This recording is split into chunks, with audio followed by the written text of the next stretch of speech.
ladies and gentlemen, in relation to Reggie the Rat Wright Jr.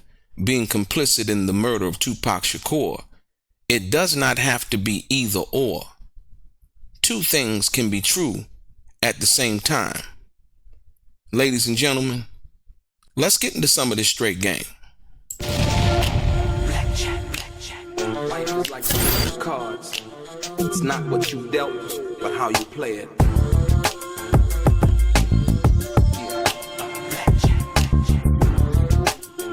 Play each situation correctly. I remember they used to laugh at a brother.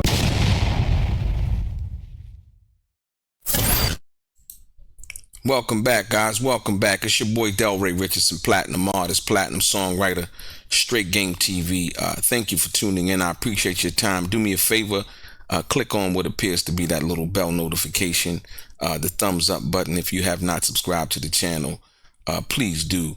I'm going to get right into it, ladies and gentlemen. I've been getting a lot of feedback in regards to when I imply or basically go by what Kefi D has said versus the lies that Reggie the Rat Wright Jr. has told, and the lies that I have proven that he has told in relation to the Tupac situation. Let me be clear. I never ever say anything or imply anything without any kind of documentation, usually, or paperwork to back up when I'm making any kind of accusation or proving a fact when I'm talking about something. Like I said, so welcome back, everybody. This is where we deal, Straight Game TV is where we deal with the truth, the whole truth and nothing but the truth. Like I said, today, we're going to dive into something that a lot of people tried to sweep underneath the rug and really haven't paid attention to. You know, people say, well, I thought you said it was Kefi D in relation to that. And I know that that's only Reggie the Rat Wright Jr.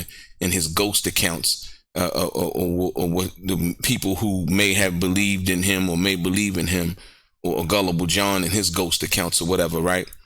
But once again, I never mentioned Reggie the Rat Wright Jr.'s name.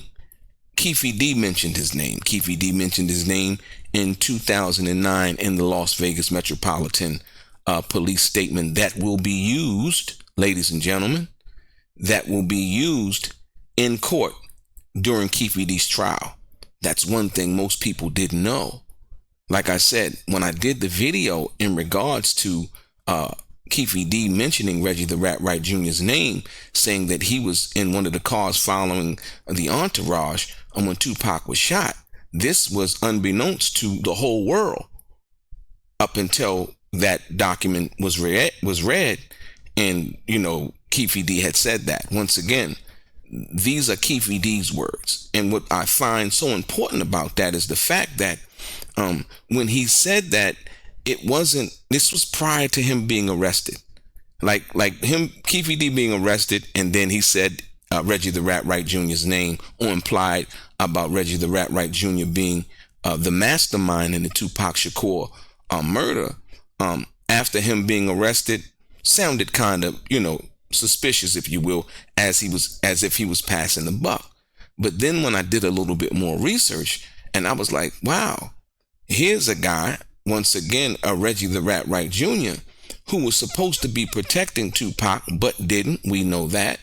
But more importantly, here's a guy who's assisting Reggie the Rat Wright Jr. Reggie the Rat Wright Jr. is assisting Kefi D in getting interviews with Vlad. He's assisting Kefi D in getting interviews with Art of Dialogue, right? So when you think about the big picture, Reggie the Rat Wright Jr., like I told you once again, for any kind of kickback, crumbs, trinkets, or whatever have you, is out here dancing for dollars. And I get it and I understand it. But once again, you got to understand this guy, Reggie the Rat Wright Jr., his loyalty lies with no one. As much as he comes on and claims to profess that, Pac was, we was cool. Once again, we've heard Suge Knight say, Pac did not fuck with Reggie. They had no real kind of relationship. I tried to tell you guys that before Suge even spoke out. Like I said, once again, I knew Tupac, and just some of the things that we had talked about just in relation to him being a person, like I said, about him, me and him having different people's last names, right? Not knowing who your real father was growing up, but carrying somebody else's last names. You know what I mean? Like I said, once again, most people don't understand Tupac wouldn't fuck with nobody like Reggie. Point blank, period. Like I said, he was the type of guy who played both sides, right? You know, and loyalty, you know, and you probably can ask Napoleon or Edie this, loyalty was something that Tupac demanded. As you see right now, ladies and gentlemen, the situation going on over there on Bums First, when Reggie the Rat Wright Jr. talks about Suge Knight being a liar, being all of these things, his personal relationships, and all of the stuff that normally people wouldn't reveal, right? You now understand partially why Tupac wouldn't fuck with him. But more importantly, like I said, when Kefi D mentioned his name, and I saw that in the 2009 Metropolitan Police Report statement that Kefi D gave Las Vegas after he was given the proffer agreement, right? Or the agreement with the United States Attorney's Office, he went and talked to Las Vegas. That's one of the agreements that is a key piece of evidence that they're going to use in the court. So think about it. Did Reggie the Rat Wright Jr., was Reggie the Rat Wright Jr. privy to that information? That Kefi D had mentioned his name? I believe so. And so you can see now why the rush to go and rush to the grand jury to try to get in front of it, and then to act and play as if he's Kefi D's friend, when in fact Reggie the Rat Wright Jr. was supposed to be the guy actually guarding Tupac and Suge, or his security company, and protecting their lives, and he was nowhere to be found. Now you can understand that. Like I said, Kefi D saying something about Reggie the Rat Wright Jr. after he was locked up. Yeah, he was the mastermind. You know, you could kind of look at that with a side eye, right? But then you go back to the 2009 statement. Kefi D wasn't arrested for all intents and purposes, under investigation, for all intents and purposes, was under the radar. And none of us in the world had knew at that particular time that he had gave that statement. Until now, he's been arrested, and it came to the surface, or to the light, if you will. So now, it's not either or. Two things can be true at the same time, right? Kefi D could possibly, from his words, be responsible, as he implicated himself in the murder of Tupac Shakur. Reggie the Rat Wright Jr. also can be complicit or responsible, as it was mentioned by Kefi D in the numerous lies that Reggie the Rat Wright Jr. has told. So when you say, well, I thought you said it was, no, I think, you know, most people who listen with one ear instead of two, they want it to be the right side of their ear that's hearing something, or versus the left side of the ear. No, listen with both ears and pay attention to the information that's been disseminated to you, and be able to discern, right, what's actually being said. More importantly, please don't listen to respond, but listen to understand, to be able to comprehend. Now, like I said, when we talk about, you know, what I want to dive into also is something that a lot of people tried to sweep underneath the rug, right? Reggie the Rat Wright Jr., after years of fronting, right? After years of pretending to ride with Pac, he finally slipped. Ladies and gentlemen, and told the world how he really felt about Tupac Amaru Shakur. Most of y'all are not paying attention to that. You say, well, what do you mean? Now, once again, I understand the reason why Reggie always wanted to deny the fact. You gotta understand this. Reggie the Rat Wright Jr. knew that the world had not. Listen, he knew the world did not know for a fact. Frank Alexander was the first person to mention it, and he mentioned it on Bums First. Gullible John knew, did the whole interview, And what Gullible John was trying to do is he was actually trying to flip or trip Frank Alexander up. But Frank, I wouldn't even say he stood on business. He was just telling the story. You know, when he got the letter, being fired, all of the things that happened, and so on and so forth. The one thing that Reggie the Rat Wright Jr. knew was that letter that Tupac firing him had never been seen in public. So from that point, it was just speculation, right? It was just a rumor. It was something that Frank talked about. Nobody knew it was true, right? So he said something crazy about Yasmin Fula. None of us in the world knew that Yasmin was the person who basically prepared the facts for David Kenner and Reggie the Rat Wright Jr., right? And sending the facts. Okay, cool. So he said something crazy that Yasmin did. Yasmin actually released the facts to the world. Very, very, very important. Suge Knight had never spoke about that. Never said anything about it. Right? Reggie the Rat Wright Jr. had never really said it. The only person that said anything about that voluntarily mentioned that was Frank Alexander. Okay. So now the facts comes out. Tupac fired Reggie with Tupac's signature actually at the bottom of the facts. So now, what does Reggie the Rat Wright Jr. do? He tries to get in front of it. I didn't know. I didn't see. I didn't. And like I said, he told so many stories that it was hard to keep up with it. But the one story that he told was about the House of Blues. I told y'all about that. And telling you guys about the House of Blues, I knew for a fact, I'm like, hold on, the House of Blues, you know, the Keyshawn Johnson draft party. I'm like, hold on. You look up the date. The date is in April. We see on the facts that the facts sent in August, right? So from that perspective, and seeing that the facts is actually sent in August, when you understand that, you're like, oh, he's lying. You wouldn't be able to put that together, but I would be able to put that together based on the fact that I was one of the first people to make that facts public and really truly talk about that, right?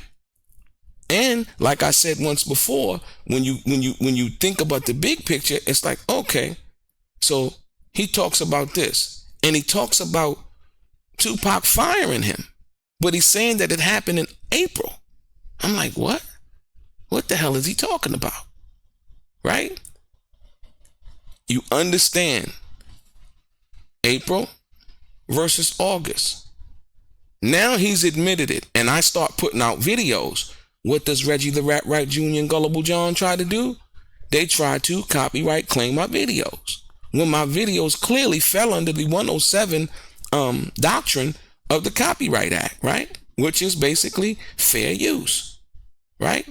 I'm contextualizing the statements that he made in the past versus the statements that he's making right now in regards to the facts in the firing once it was released, and proving that what? He's a liar. Okay, so now you got to understand. Then I pick up on the video when Reggie says what? Right? When he told the world truly honestly how he felt about Tupac. But the key to that was he said, I didn't get the facts. I didn't get it, because if I got it, I would have been like, fuck that nigga. You know me, that's Reggie. If anybody know me, you know that's me. You know, because I didn't need that little $300 that Pac was giving us to guard him on the off hours or the extra hours that Pac on off of death row time, on Pac's personal time when he would go out and things, right? I was like, oh, right? Because so he revealed that I guess his guards were being paid $300 for whatever, an hour, a day, or whatever it was, that they were being paid extra to guard Tupac, right? On those extra hours. Listen to me and listen to me carefully, because he revealed something there. So that told me, oh, Reggie the Rat Wright Jr. knew that, well, if Suge demanded that, you know, Tupac be guarded on death row time, right? That it was to happen. But what Tupac was talking about was on the off hours, and Reggie confirmed that. That's not mentioned in the facts. The off hours are not mentioned in the facts, right? The what's the name? But when you look into it, right, it meant he never needed, he was firing right-way security and didn't need their protection anymore during his off hours. Reggie confirmed that. Once again, that tells me he knew what was communicated and what went down. But more importantly than that, when he says, well, fuck that nigga. If I didn't get the facts, if I got the facts, I would have been like, fuck that nigga. We know for a fact that he got it because he said that he got it, but he pushed it back to April. So I'm asking you, like I said, right? He told the world how he really felt about Tupac. Like I said, you heard me right? The same man, listen to me, y'all. This same man who's been hiding behind bums first, whatever you want to call them, right? Spinning narratives, running cover stories, letting his mask drop, right? His words, ladies and gentlemen, I need you to understand it about Tupac Shakur in relation to finding out on August 27, 1996, that his security services were no longer needed by Tupac. His reply was, fuck that nigga. Now, contrast that to now, Suge Knight coming out telling the truth about Reggie and what was really going on. He was just security. He never ran death row. The vitriol and the hate and the name calling and all of the things that he's doing, right, to Suge Knight. This is the guy who hired him, who according to Reggie, paid him hundreds of thousands of dollars. Imagine with hundreds of thousands of dollars, according to Reggie. Imagine Tupac firing him. And from what Reggie the Rat Wright Jr. said, he was no longer making this little extra $300. That he would come out years later and in the video, he would like, because I would have been like, fuck that nigga.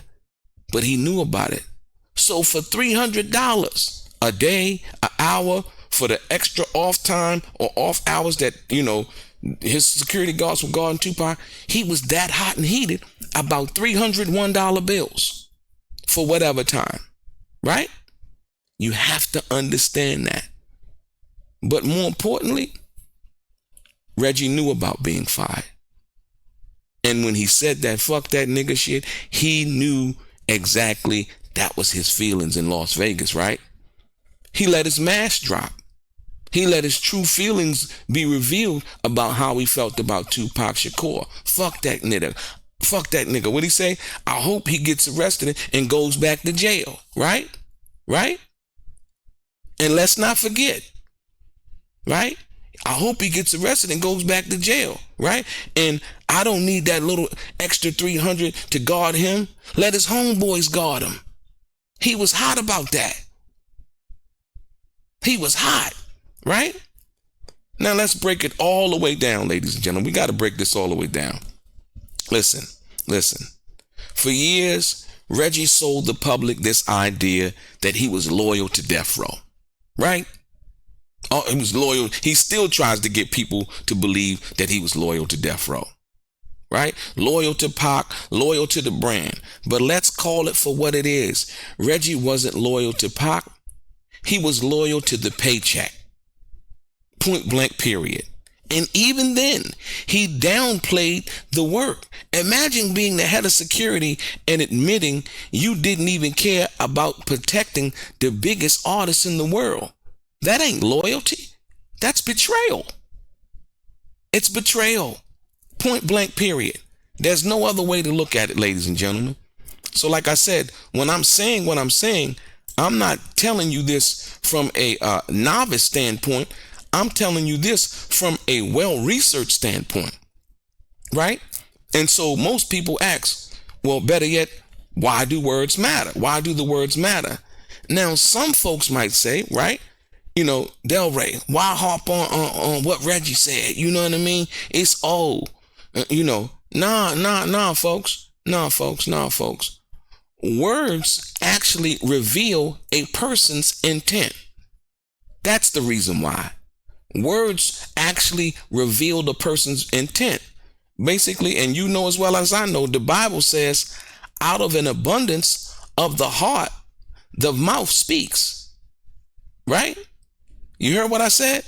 The Bible even says, out of the abundance of the heart, the mouth speaks. And what came out of Reggie's mouth proves he never valued Pac as a man, as a brother, or as a client. He saw him as a burden, an inconvenience, and when the money wasn't enough, his true feelings came out. That's why it's important, ladies and gentlemen.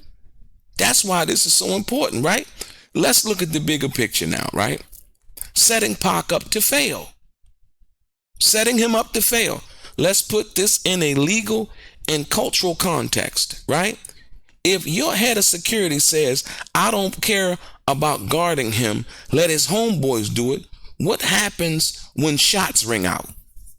No, what happens when gunshots ring out, if you will, right? What happens when enemies are plotting? That ain't just negligence. That's premeditated disregard. Ladies and gentlemen, I'm going to say it once again, right? It's not just negligence. It's premeditated disregard, right? And in a murder case like Pac's, intent and negligence go hand in hand. It paints a picture that's very, very ugly, ladies and gentlemen.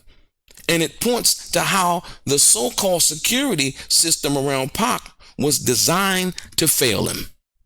Point blank, period. Point blank, period. So like I said, it doesn't have to be either or.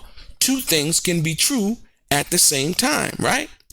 And so like I said, this is, real perspective based on real information and real research, real comments, real documents. Like I said, for the people who've been really, truly, honestly paying attention, right? Like I said, and here's the straight game perspective that I always like to give, right?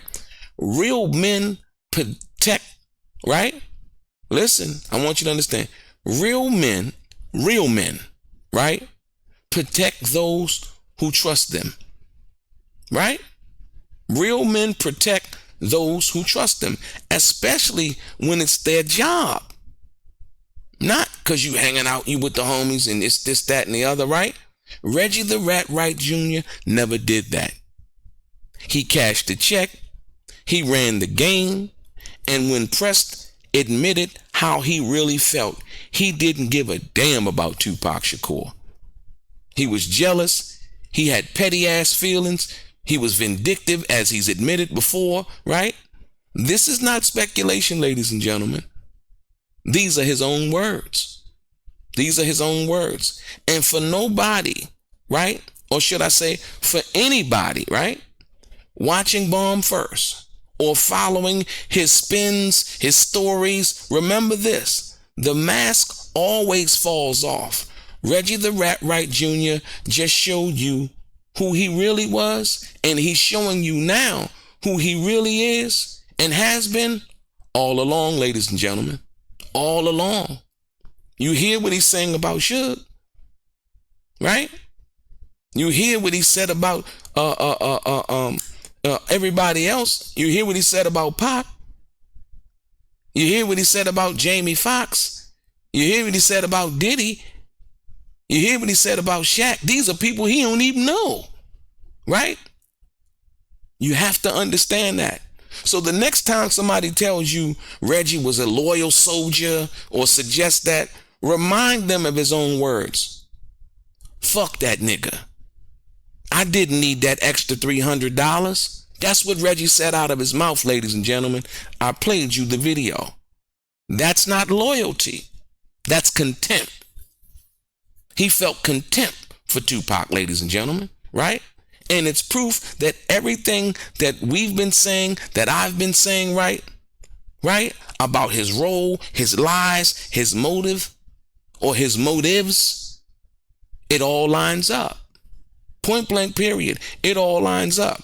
Ladies and gentlemen, like I said, do me a favor, subscribe to the channel. Share this video with anybody still believing the lies that Reggie the Rat Wright Jr. and Gullible John over at Bums First is pushing. Like I said, we ain't bringing you nothing but the truth, nothing but that straight game, ladies and gentlemen. Like I said, I will not waste your time with garbage.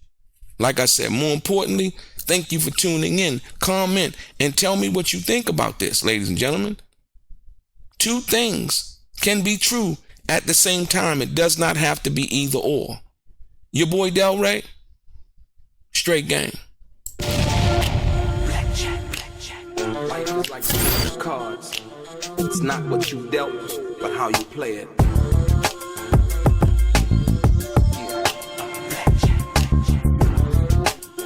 Play each situation correctly. I remember they used to laugh at a brother.